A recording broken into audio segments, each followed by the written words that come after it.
Скопје го менува својот лик внесувајќи ја историјата на македонскиот народ.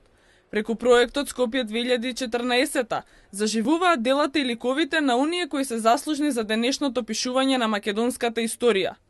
Методи Андонов Ченто е еден од оние кои во минатото активно се бореле и залагале за слободна Македонија. Роден е на 17 август 1902 година во Прилеп.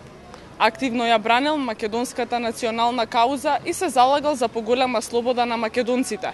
На 2 август 1944 е избран за председател на президиумот на АСНОМ, Методија Андонов Ченто.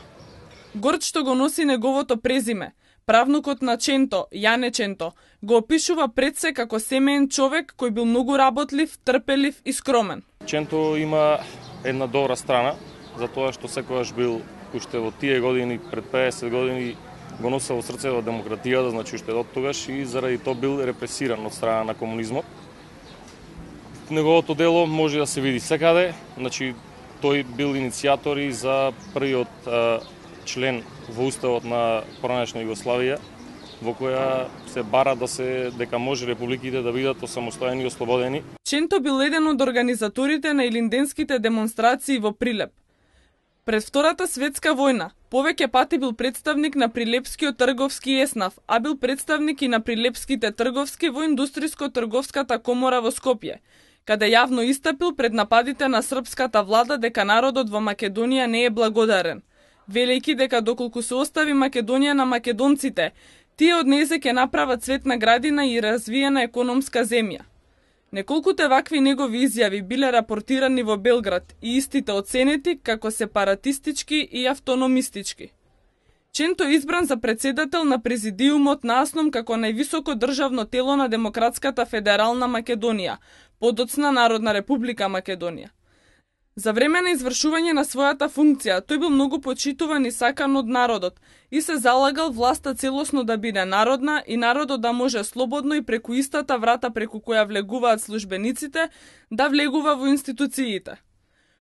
Поради судирот со југословенскиот партиски врв, околу неговото залагање за правото на самоопределување со право на осамостојување, како и поголема економска независност на Македонија, во рамки на Југословенската федерација во јули 1946 година. Тој е уапсен и во ноември истата година е осуден на 11 години строг затвор. Методи Андонов Ченто одбива да се откаже од своите идеи да побара помилување. Поречиси 10 години поминати во затвор во септември месец 1955 година, со веќе сериозно нарушено здравје, тогашната власт условно го ослободува, но не му дозволува да оди на потребното лекување. Ченто со тешки болки умира на 24 јули во 1957 година во Прилеп. Делото на овој човек од македонскиот народ беше дополнителен мотив и инспирација за авторот на петметарскиот споменик на Методи Андонов Ченто, изработен од мермер, а поставен во центарот на Скопје. Димитар Филиповски, кој околу една година го изработуваше споменикот, вели дека е голема чест и задоволство да се изработи нешто толку грандиозно за таков голем човек.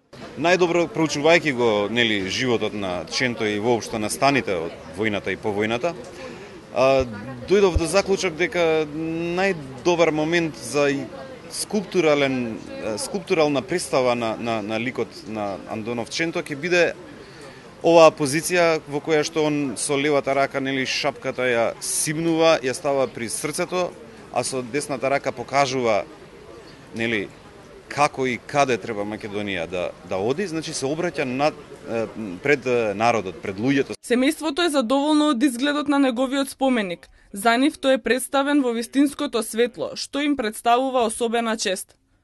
Дека Ченто неуморно се залагал за Македонија и незиниот народ, несомнено се докажува и со неговата добро позната реченица. Не можете да ни забраните да зборуваме на својот мајчин македонски јазик, затоа што ние сме македонци, а нашите деца се македонски деца.